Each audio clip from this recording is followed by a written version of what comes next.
All in favor, Shep Shepherd, Yes. and myself, Jim Netto. Mike Lean will abstain. Yes, Yes. I abstain. 2-0 with Mike Lean abstaining. Let me find the next one.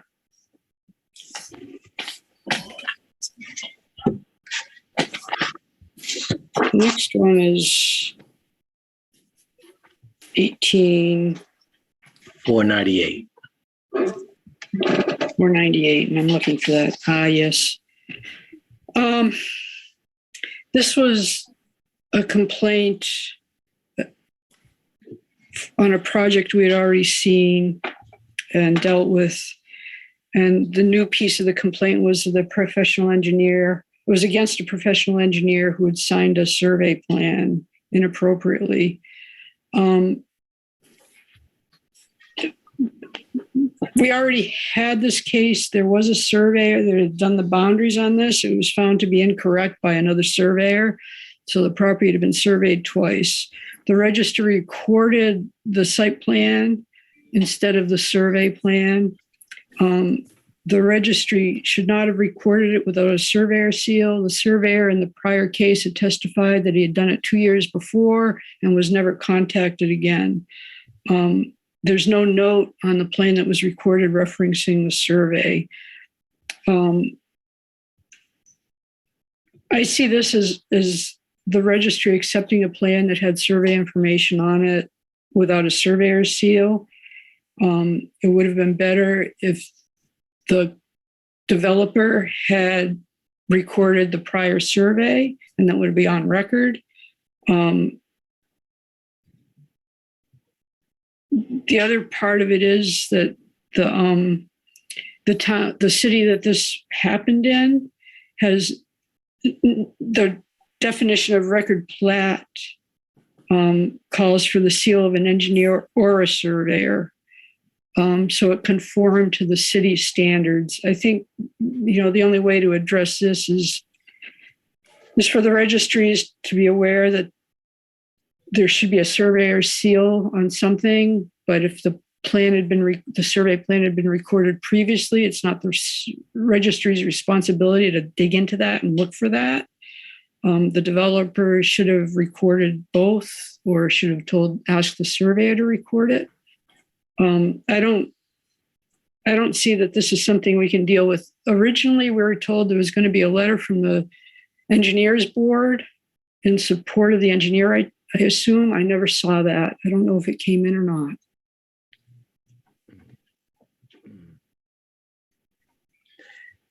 Yeah, I lean in the same direction. It's out of our purview, but there are weaknesses in this process at the registry and at municipalities. Even I do disagree, at least partially, with the letter representing the engineer, that this is sort of a standard practice, that the package, as long as there's something in that package, is a survey plan that's signed, that it's all collectively together. Personally, anytime I have another consultant's work on my plan, soil scientists, wetlands, engineering, etc., I make reference exactly on that plan. You have to make room on that plan to make a note. I don't think just because it's part of the whole submittal package that shouldn't be there. I certainly could argue the whole point of having the stamp as well, but at the very least, there should be a cross-reference of who did the boundary lines. But I don't think it's something that should be appropriately addressed at the municipality, the registry, or the engineering board. It's not us. Shep?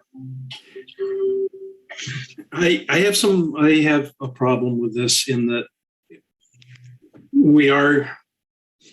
subdivision law talks about is where the requirement for recording the plat comes in. Am I correct in that?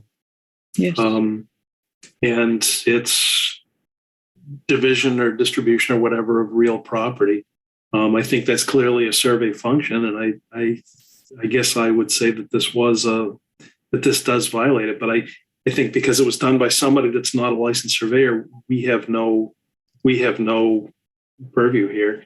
And I guess in my mind, what we would do would be to refer it to, and I'm not sure, would it be referred to the PE board and ask them to address it, or is this something that we should ask the Attorney General's office to deal with? I guess I don't know what our options would be. My understanding is that the Attorney General's office doesn't like going after unlicensed practice based on stuff that we've heard over the years. I can't put this as unlicensed practice because there was a survey. But if it's submitted to fulfill the recording plat part of this, I think that's exactly what it is. So I guess it's not clear to me. I'm hoping Samantha will. Sure. So in cases where a complaint is filed against a person who's not licensed by a board, alleges unlicensed practice, the board is correct, that it doesn't have authority to take action against that person. The option would be to, refer the matter to the Office of the Attorney General for prosecution of unlicensed practice, initially civil prosecution. But in order to do that, there needs to be a determination from the board that there is sufficient evidence that the person is practicing the profession without a license. And that needs to be a formal determination by the board, not at a hearing, but it would be in the form of, a formal referral to the Attorney General's office with a cover letter signed by the board chair saying the board, has reviewed this, has collected this evidence and is making the determination that there is sufficient evidence of unlicensed practice. So do we not have an option to refer it to the Board of Professional Engineers and ask them to address it? So that is an option, but the licensee does, the non-licensee does address that option at the bottom of their latest submission. I can try to find the page number for you.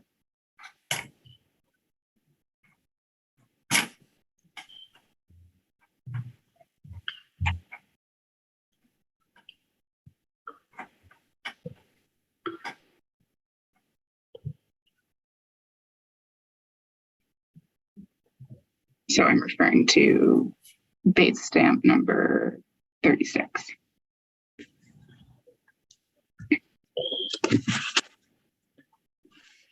Do you have an agenda page number to go with that by any chance? Oh, I do. 95 of 388.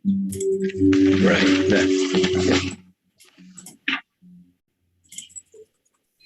Yeah, the last sentence.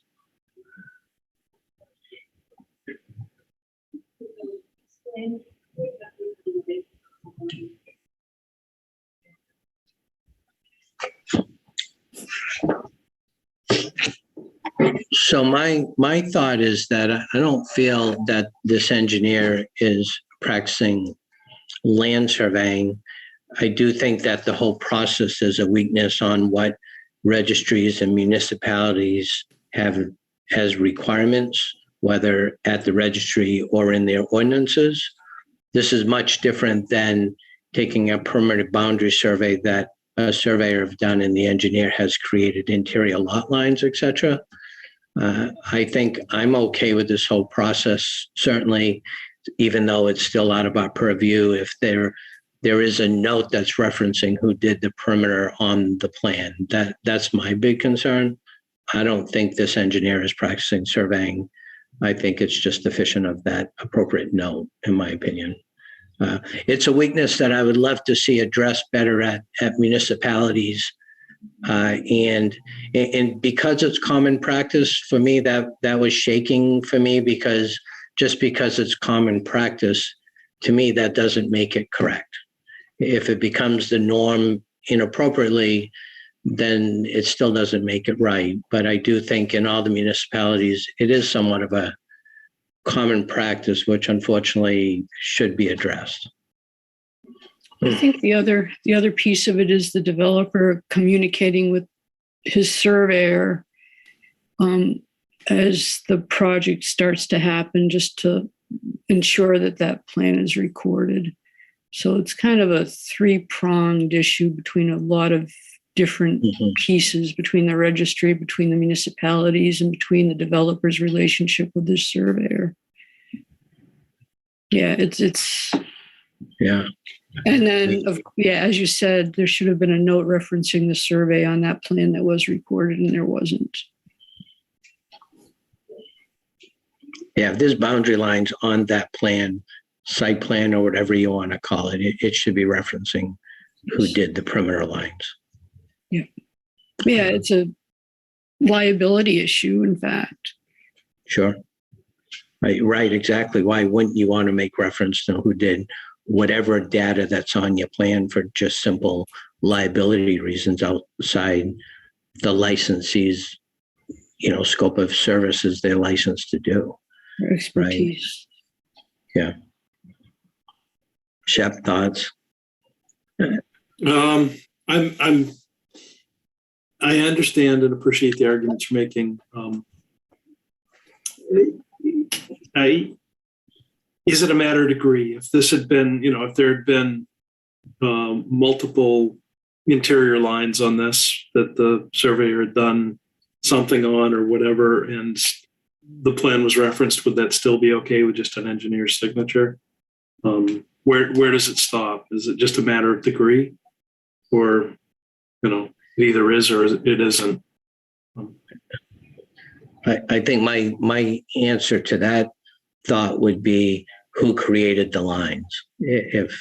Because in a lot of these subdivisions, unfortunately, when we go to do stakeout, that the engineers have done the interior lines, especially on curves, et cetera, acreages, closures, they can be pretty bad shape that we have to do a lot of math resolution before we can do any stakeout. I really, in the big picture, would love engineers to stop creating lines, but this engineer didn't create this line. You should have referenced who did, though. So in your mind, it's just a matter of degree. I think who created the line, it is very important to me. But if they don't create the line, the engineer, then they should say who did. And I'm saying creating the line, that would also include perimeter boundary lines as well. I think it got through the municipal process simply because it is sort of the common practice. But again, I don't feel that makes it a right process. Someone in planning board should have said, who did the perimeter lines on the site plan or something. You had to have that note or something. I just think that whole process is deficient of understanding the difference between what engineers and surveyors do. And in this, there's 2 points I guess I want to make. Even when you're signing a plan that the engineer did the interior lines on, any surveyor would be putting a note on acknowledging the bit that he's responsible for, she's responsible for, and not taking responsibility for the lines created by the engineer necessarily. The other part is planning board. I'm on a planning board. Planning board members are drawn from the public. And unless you're in a larger municipality, which has happened to be, the best they have is maybe a code enforcement officer that tries to keep them straight. Otherwise, they're not necessarily we've all been before planning boards and know how knowledgeable a lot of them are or aren't. In this case, because it was a larger municipality, I would have expected the city planner to be there and say, wait, this doesn't comply. And apparently that didn't happen. But I guess my question on what you had just mentioned as well is, even though a surveyor certifies on a subdivision plan that he or she only certified to the perimeter lines. My question, it's my understanding engineers by license don't have the capacity or ability to create boundary lines, period. That's surveyors' jobs. So at some point, even on a subdivision plan that an engineer create the interior lines, that's the problem that I see is what surveyor is going to take responsibility of these interior lines if he or she didn't do it. But to me, a surveyor has to take responsibility of the interior lines or that plan was done incorrectly.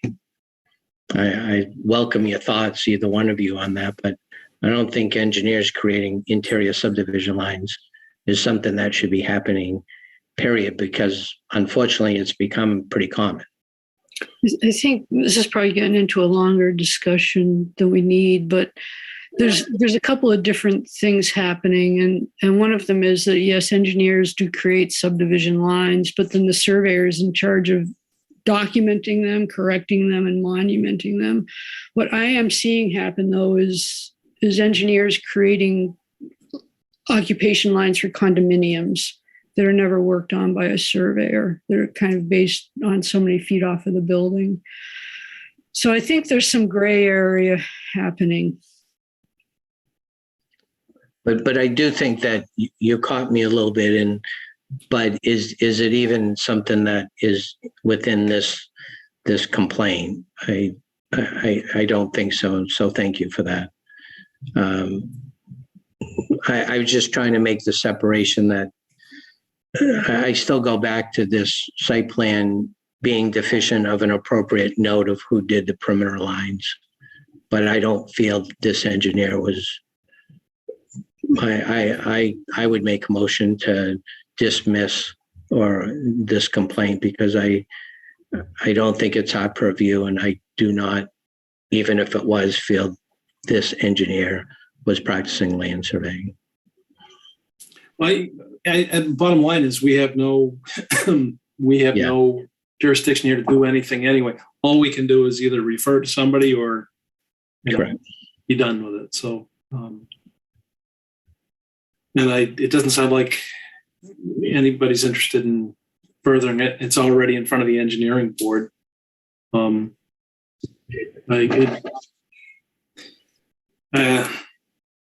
guess I firmly believe that if you submit a plan that represents real property, it ought to either be adequately qualified as to where that came from, or whether it's a note giving the surveyor, the responsible surveyor credit or blame or whatever, or the surveyor ought to be signing. So, Agreed. But we have no mechanism here to make that happen. I think maybe it's something we should make an agenda item in a future meeting and maybe put together something that we send to municipalities or something about, how that should be treated.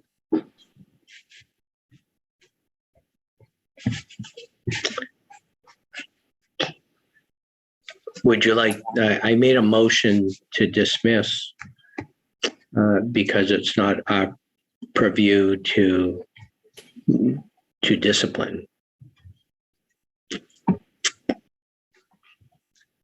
If that's the appropriate way of saying it, do I have a second? Yeah, I'll second it. Okay, so further discussion, what's your additional thought, Shep? Just that I guess I would like to see it get referred for no other reason, just to keep the ball up in the air a little bit longer and at least make people more aware of it. I think it would fall on pretty deaf ears, and I suspect that the Attorney General's office would decline to act on it. But that's just my guess. Yeah. So I don't think this is a clean enough case to refer just because there was a survey. I think I don't want to waste people's time about something that's not going to happen, not going to go anywhere. I think it's an issue, but I think we have to figure out a better way to address it where we might actually be able to do something positive to affect change. And as I mentioned earlier, the referral would really come down to, whether the board can make a determination in its cover letter that goes to the referral. Yes, the board feels that this unlicensed person, that there is sufficient evidence to show that this unlicensed person is practicing land surveying.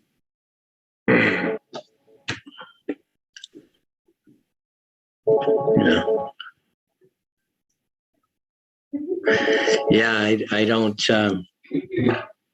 I think in that letter saying that it's being reviewed by the engineering board. Are we able to, Samantha? Are we able to confirm that, or would that be the best way to bring closure to this? So complaints in front of other boards are confidential, but I think, you can rely on the licensees or the non-licensees representation in there. Yeah. Well, letter about the other matters.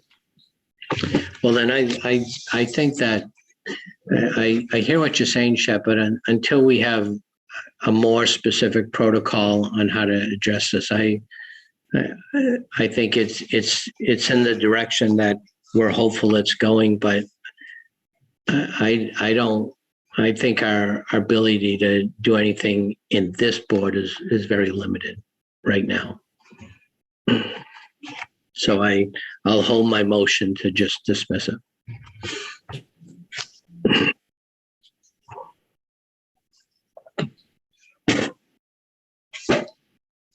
Do I have a second? Yeah, I'll second it just so we can deal with it. Okay. All in favor, Shep? I'm going to say no. Okay.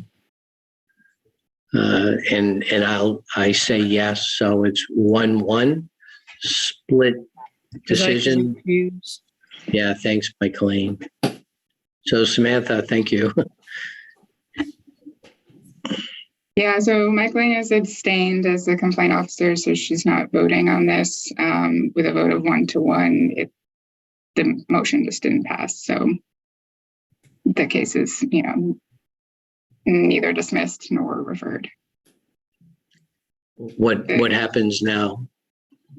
You can take another motion. And I'm going to make another motion. I'm going to make a motion that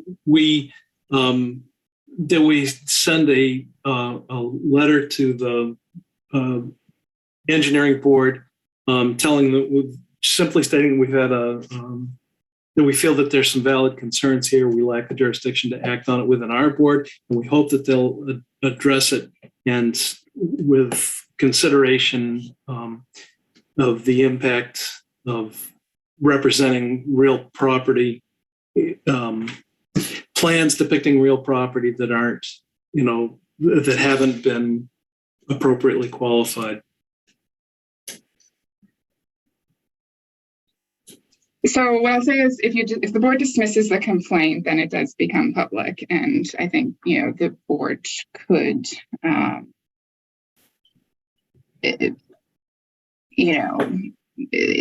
the engineering board could become aware of that fact. It's a little unusual to have one board kind of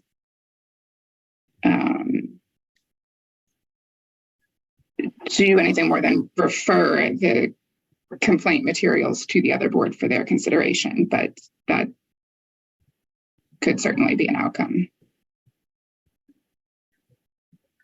Could we send a letter to the engineering board just making them aware that plans with the perimeter based on a boundary survey should note that on the plan just as an informational thing to the engineers? Or is this a rather unique happening in this case that we just kind of get by it?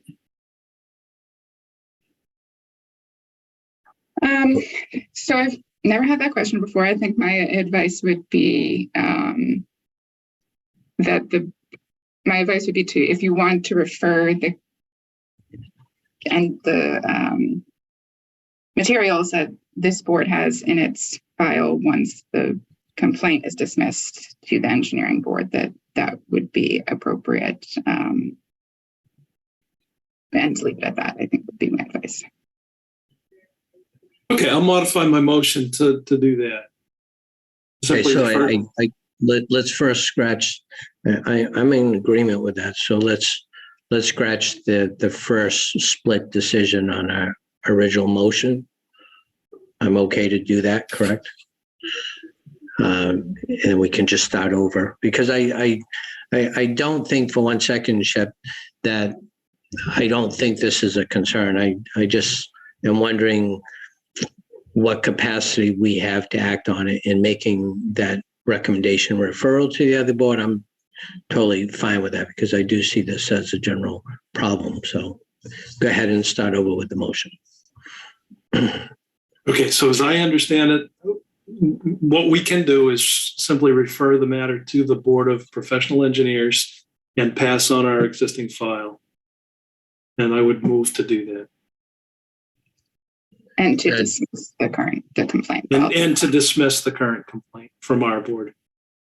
Okay. And I will second that. Any further discussion?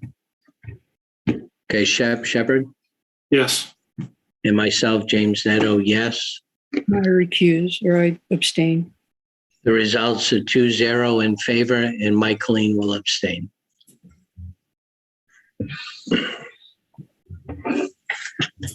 I need to recuse myself from 18501.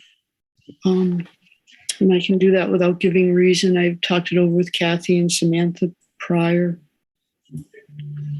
And actually, my advice on this case would be for the board to table it for the next meeting. And the reason for that is we actually have two board members who intend to recuse. So with the composition of the board members' attendance today, that would leave